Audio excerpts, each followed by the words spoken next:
किसी को याद है कल कथा कहाँ विश्राम हुई? भगवान गुरुकुल गए, गुरुकुल से शिक्षा लेकर वापस आए, यही विश्राम हुई थी ना?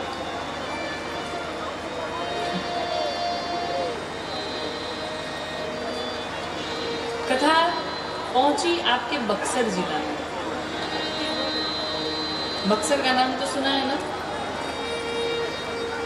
उसी बक्सर में कौन रहता है? विश्वामित्र महामुनि। विश्वामित्र जी जब यज्ञ हवन इत्यादि करने जाते तो दक्षिण दिशा से मारीच सुबह हुआ थे और आकर के यज्ञ को विध्वंस कर देते।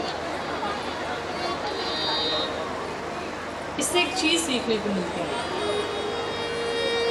जब कभी भी आप अपने जीवन में कोई अच्छा कार्य करने जाएंगे, कोई धर्म कार्य करने जाएंगे, तो उसमें एक नहीं हजार बाधाएं आएंगी।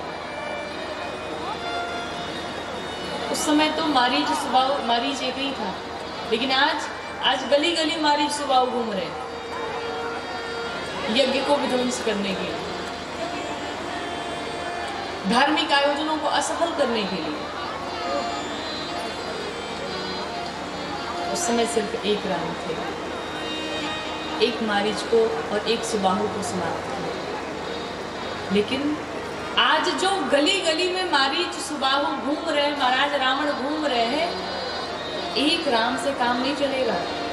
घर घर में हर एक माँ को एक राम उत्पन्न करना पड़ेगा, और जब तक हर घर में राम नहीं होगा तब तक इस देश का, इस राष्ट्र का कल्याण नहीं होगा। कोई कहे कि सिर्फ एक की जिम्मेदारी है, ये नहीं, ये सबकी जिम्मेदारी है। लेकिन हम सभी सिर्फ अपना सोचते हैं, अपने ऊपर कोई बात आए तब हम लड़ते हैं। देश पर कोई बात आती है, समाज में कोई बात आती है, तो लोग कहते हैं हमसे क्या मतलब, हम क्यों पढ़ने जाएं। और यही कारण है कि आज हम इतने पीछे हैं, एकता नहीं है।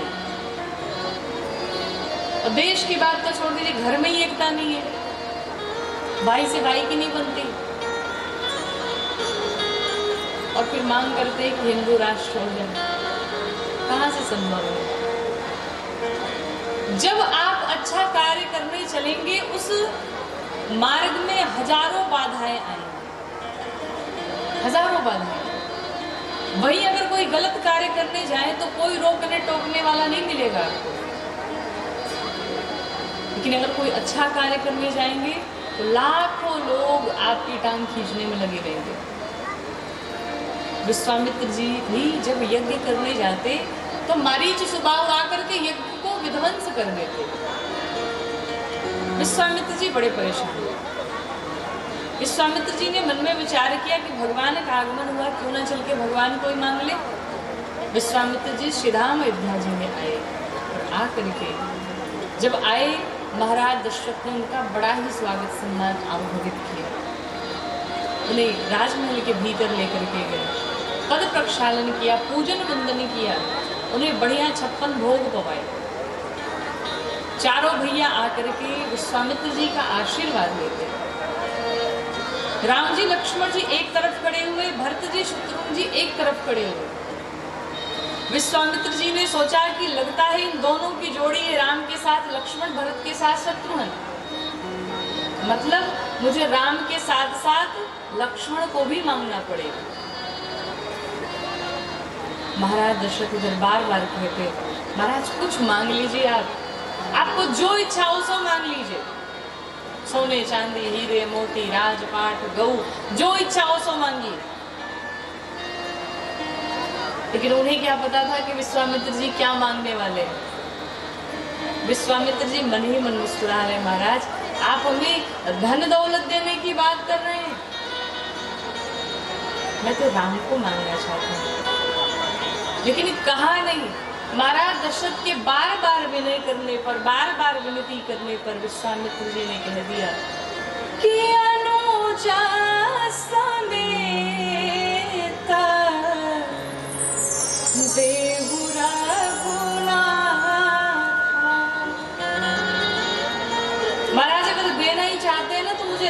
साथ लक्ष्मण को दे दीजिए। जैसे विश्वामित्र जी ने कहा मुझे राम को दे दीजिए, महाराज दशरथ का क्रोध फूट पड़ा। महाराज, हमने आपको मांगने के लिए कहा तो आप कुछ भी मांग लेंगे। हमने धन दौलत सोने चांदी हीरे मोती मांगने की बात की, राजपाट गऊ ये सब मांगने की बात की, और आप हमारे प्राणों से भी प्रिय राम को मांग रहे हैं। महाराज, ये संभव नहीं है। मैं सब दे सकता हूँ लेकिन अपने राम को नहीं दे सकता। अच्छा, आप एक बात बताओ, जीव को सबसे प्रिय क्या होता है? मनुष्य को सबसे प्रिय क्या होता है? धन होता है। लक्ष्मी मैया सबको प्रिय है। संसार में कोई ऐसा भी व्यक्ति है क्या जो कह दे कि नहीं हमें धन प्रिय नहीं है? पैसा सबको प्रिय है, चाहे कोई भी हो। रात के 12 बजे बेटा या बिटिया आए और माता पिता से कहे कि आपने जीवन में जितने धन कमाए हैं, जितनी संपत्ति, जितनी प्रॉपर्टी इकट्ठा की है, आप हमें दे दीजिए। आप ईमानदारी से बताइए, क्या आप अपनी पूरी संपत्ति एक बार कहने में दे देंगे? नहीं देंगे। क्यों? उस बालक से पूछेंगे, भाई तुम्हें इतने पैसों की आवश्यकता क्यों है, क्या करोगे? आप नहीं दे सकते। लेकिन अगर उसी बेटे के शरीर में कोई भयानक रोग लग जाए, कोई बीमारी पकड़ ले, तो फिर डॉक्टर के सामने जाकर आप क्या कहेंगे? डॉक्टर ने अगर कह दिया कि 50 लाख रुपए लगेंगे, फिर ये ठीक हो जाएंगे, तो आप कहेंगे महाराज 50 लाख नहीं, 1 करोड़ भी लगे तो ले लीजिए, अगर ये रहेगा तो पैसा तो आता रहेगा। मतलब सबसे प्रिय धन, और धन से भी प्रिय स्वास्थ्य, शरीर।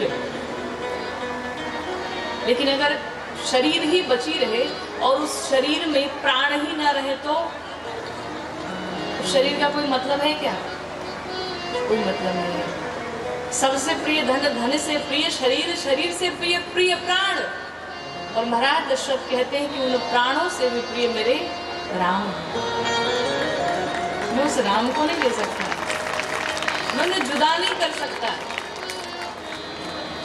कि राघव को मैं न दूंगा, राघव को मैं न दूंगा,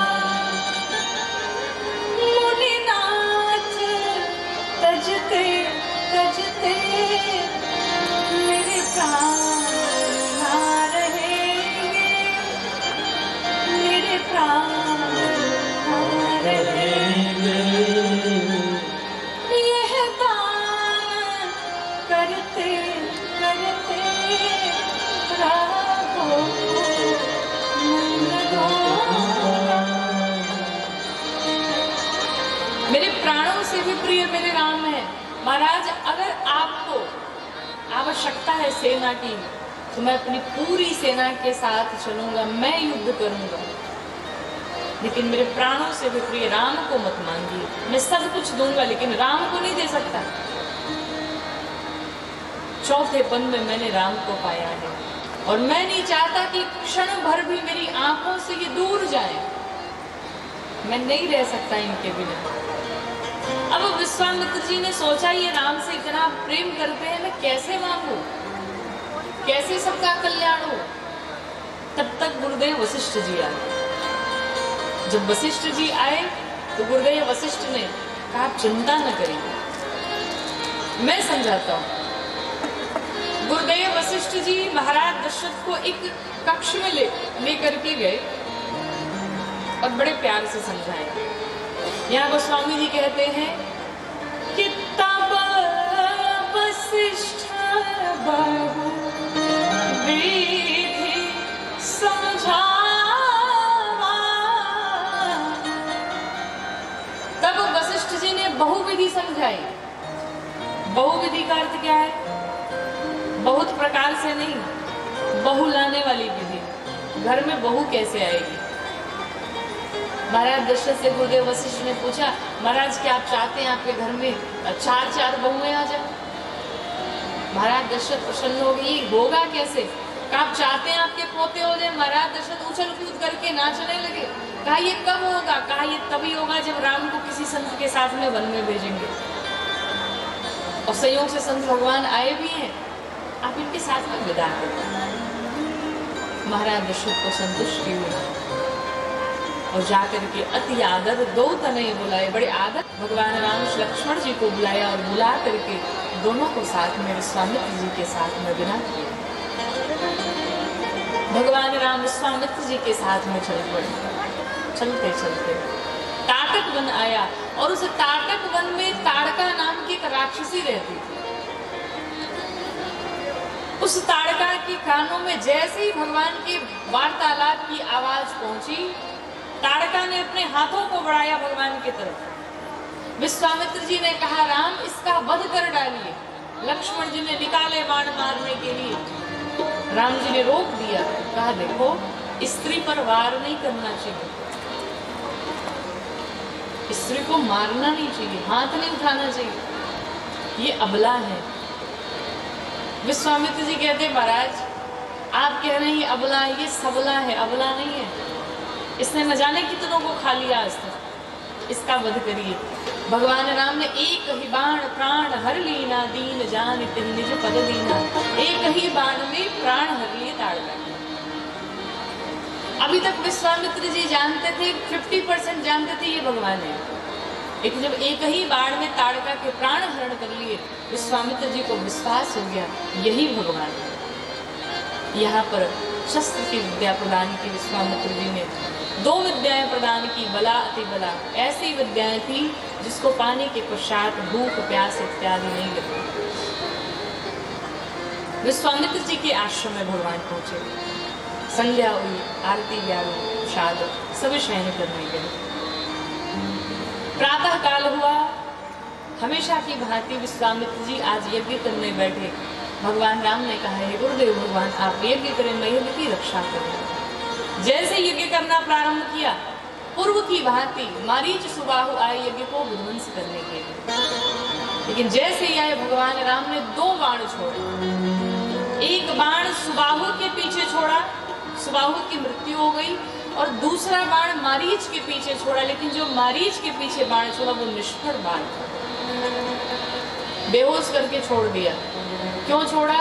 क्योंकि भगवान ने सोचा कि आगे यही सोने का हिरण बनेगा, अभी मार दूंगा तो गड़बड़ हो जाएगा, इसलिए निष्फल बाण चला के छोड़ दिया भगवान ने। यज्ञ की रक्षा हुई। तत्पश्चात उसी समय जनक जी के दूत चले आए। क्या करने? निमंत्रण लेके, इनविटेशन कार्ड लेके। महाराज हमारे महाराज जनक जी ने धनुष यज्ञ रखा हुआ है और उसमें आप सादर आमंत्रित हैं। विश्वामित्र जी बड़े प्रसन्न हुए, राम जी से कहते हैं राम आपने एक यज्ञ की तो रक्षा कर ली, अब दूसरे यज्ञ की रक्षा आपको करनी है। चल पड़े। और यहाँ को स्वामी जी लिखते हैं कि जब भगवान चले तो बड़े प्रसन्न मन से चले, मुस्कुराते हुए चले। धनुष यज्ञ सुनी रघुकुल नाथा, बड़े आनंद के साथ, बड़े प्रेम पूर्वक, बड़े भाव पूर्वक हंसते मुस्कुराते हुए चले। ये प्रसंग कहता है कि घर से जब भी कहीं बाहर जाइए तो प्रसन्न होकर के जाइए, मुस्कुराते हुए जाइए। क्यों? कुछ लोग की आदत होती है घर से चलेंगे मुंह बना के चलेंगे, पता नहीं काम होगा नहीं होगा क्या होगा, पहले से ही दुखित है तो वो काम बनने वाला भी होगा तो बिगड़ जाएगा।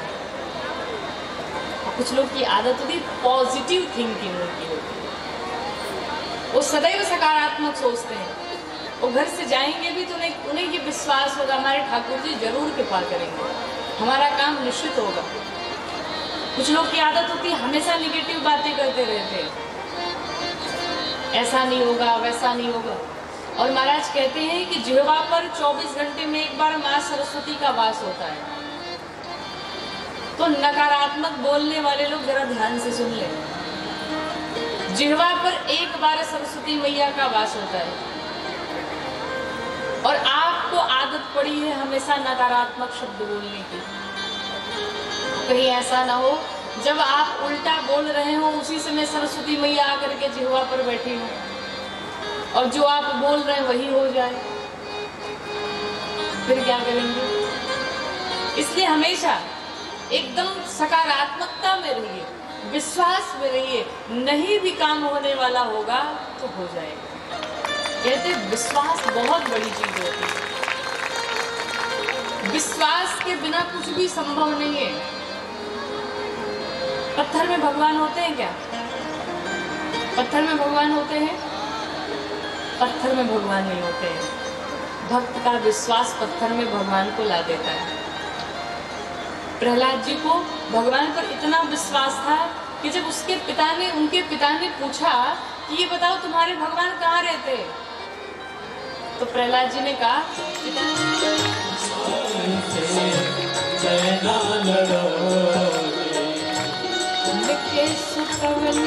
हमसे जरिया हो, हमसे जरिया हो, चुनरिया में दाग लागे, हमसे जरिया हो, चुनरिया में दाग लागे।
भगवान को वचन देता वो भूल जाता है। सच बात पिया के हम भूल गए, सच बात पिया के हम भूल गए, पछतात बानी की का कहीं, पछतात बानी की का कहीं। क्या फायदा? डोली आई हो, डोली आई हमारी दुआरिया हो, चुनरिया में दाग लागे, डोली आई चुनरिया हो, चुनरिया में दाग लागे, बैठल रोवेली गुजरिया हो, चुनरिया में दाग लागे, बैठल रोवेली गुजरिया हो, चुनरिया में दाग लागे, चुनरिया में दाग लागे, चुनरिया में दाग लागे।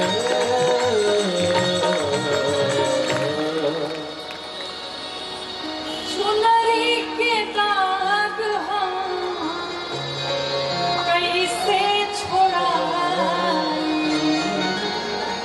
अब कैसे सजना के है मुहवा दिखाई, बरसे अखिया के बदलिया हो, है चुनरिया में दाग लागे, बैठल रोवली गुजरिया हो, चुनरिया में दाग लागे। दाग छूटने वाला नहीं है, इसलिए अब भी समय है, अब भी समझ जाओ। जितना हो सके भजन करते रहिए। और कोई अलग से टाइम निकाल के नहीं, बैठ के कहीं रूम में बैठ करके घंटे 2 घंटे भजन कीर्तन करें, नहीं। बस चलते जाइए, काम करते जाइए और नाम लेते जाइए। सिर्फ नाम लेना है भगवान का, दूसरा और कोई काम नहीं। एक्स्ट्रा कहीं से टाइम नहीं निकालना है। सामने कोई दुखियारी दिख जाए, कोई गरीब दिख जाए, उसकी सहायता कर लीजिए। कोई संत दिख जाए, उसकी सहायता कर लीजिए। कहीं मंदिर दिख जाए भगवान का, जा करके भगवान को प्रणाम कर लीजिए। यही तो भजन है। भजन कहते किसे है? तो क्या भजन है? भजन का मतलब क्या है? कहा भज सेवाया, सेवा ही भजन है। पूजा करना भजन नहीं है। पूजा करना तो एक कर्मकांड की विधि है, वो प्रेम नहीं है, वो भक्ति नहीं है। भगवान की सेवा करना है, किसी दीन दुखियारी की सेवा करना ही भगवान की सेवा है। नर सेवा ही नारायण की सेवा है। दूसरों की सहायता कर सकिए, और ऐसा नहीं कि आप जिस लेवल पे हैं, जिस योग्य हैं, आप उस प्रकार से लोगों की सहायता करिए। आप अगर 100 रुपये योग्य हैं, भगवान ने आपको बनाया है, तो 100 रुपये की सहायता करिए। 1000 के योग्य बनाया है तो 1000 की सहायता करिए। जिस योग्य भगवान ने बनाया, उस योग्य भगवान की सेवा करिए। टाइम तो बिल्कुल नहीं निकालना कि अभी भजन नहीं करेंगे, अभी टाइम आने दो, अब जब बूढ़े हो जाएंगे तब करेंगे। अभी भजन करने का टाइम थोड़ी है। भजन करने की कोई आयु नहीं होती, भजन करने की कोई अवस्था नहीं होती। अगर आयु देखनी है तो ध्रुव जी को देखो, प्रहलाद जी को देखो, क्या आयु थी उनकी, लेकिन फिर भी उस छोटी सी आयु में ध्रुव जी ने भगवान को प्राप्त कर लिया। इसलिए आयु नहीं देखना। और मृत्यु तो महाराज अटल है, इस बात को माइंड में बिठा लीजिए। इस संसार में एक राजा परीक्षित ही ऐसे थे जिन्हें पता था कि हमारी मृत्यु कब होगी। जब उन्हें श्राप लगा ना, तो बड़े प्रसन्नता के साथ अपनी पत्नी के पास आए और कहते हैं, सुनो सुनो, आज मैं बड़ा प्रसन्न हूँ, बड़ा बड़भागी हूँ, संसार का सबसे बड़भागी व्यक्ति मैं हूँ। पत्नी ने पूछा, हुआ क्या? राजा परीक्षित जी ने कहा कि मुझे ये पता है कि मैं आज के 7वें दिन बाद मरूंगा। उन्हें तो निश्चित था कि वो 7 दिन बाद मरेंगे। हमारा तो 7 सेकंड का ठिकाना नहीं है, अगले सेकंड में क्या होने वाला है। उन्हें तो फुल कॉन्फिडेंस था कि 7 दिन के भीतर कोई मार नहीं सकता मुझे, और यहाँ 7 सेकंड का ठिकाना नहीं है। फिर भी हम नहीं समझ पा रहे। मृत्यु को जब आना होगा, जिस समय, जहाँ, जिस क्षण आना होगा, एकदम आएगी और आपकी करोड़ों की संपत्ति धरी की धरी रह जाएगी।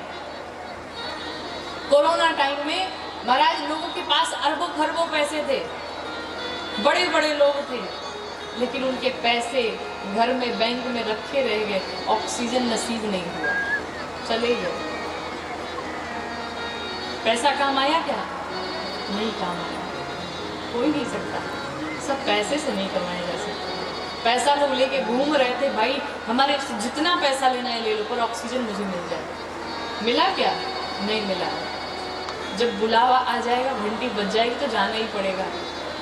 एक किताब में एक बहुत प्यारा दृष्टांत था, हम लोग पढ़ते थे तो वो दृष्टांत मैंने पढ़ा था और मुझे वो बहुत प्यारा लगता है तो चूंकि काल्पनिक, लेकिन बहुत बड़ी सीख देता है। एक बार एक व्यक्ति था, उस व्यक्ति के घर पे एक दिन यमराज चले आए, और जब यमराज आए, काला काला स्वरूप देखा, उस व्यक्ति ने पूछा कौन है? तो यमराज ने कहा तुम्हारी मृत्यु है, तुम्हारी मौत है, तुम्हें ले जाने आया हूँ। तो व्यक्ति बड़ा चतुर था, उसने कहा महाराज कुछ पैसे ले लो और कुछ घंटे बढ़ा दो, मैं अपने परिवार वालों से थोड़ा बातचीत कर लूँ, बच्चों से मिल लूँ, फिर चलूँगा। यमराज ने कहा घंटे क्या, 1 सेकेंड तुम्हें नहीं मिलेंगे, जाना तो पड़ेगा। तो इसने अपनी बुद्धि लगाई, इसने कहा एक काम करो, अब जाना तो है ही, मैं चाहता हूँ आपकी सेवा कर लूँ थोड़ी बहुत, पहली बार मेरे घर पे आपका आगमन हुआ है, मैं आपकी सेवा करना चाहता हूँ। उसने क्या किया, बढ़िया भोजन तैयार कराया, 56 भोग 3600 व्यंजन, बढ़िया बनवाया और यमराज को पवाया। यमराज महाराज बढ़िया भोजन किए और भोजन करने के बाद नींद आने लगी उन्हें। तो यमराज ने कहा अब मुझे सोना है। उसने कहा सो जाओ महाराज, सुला दिया। अब जैसे यमराज जी सोए, जब देखा कि ये सो पड़े तो धीरे से गया और उनकी जो पोथी पतरा जो उनका था, धीरे से डायरी निकाला और ढूंढने लगा कि मेरा नाम कहाँ लिखा है। तो इसे ढूंढते ढूंढते पहले नंबर पे इसी का नाम लिखा था। इसने कहा वो हुई गड़बड़ी, तो मुझे ही जाना है, मतलब कंफर्म में टिकट। तो इसने क्या किया, पेन लिया और अपना नाम काट करके 1000 नंबर पे लिख दिया। इसने सोचा जब तक 1000 नंबर आएगा तब तक तो कई पुस्त बीत जाएंगे मेरे। तो 1000 नंबर पे लिख दिया और बड़े प्रसन्नता के साथ फिर बैठ गया। यमराज की जब नींद खुली, यमराज एकदम प्रसन्न हो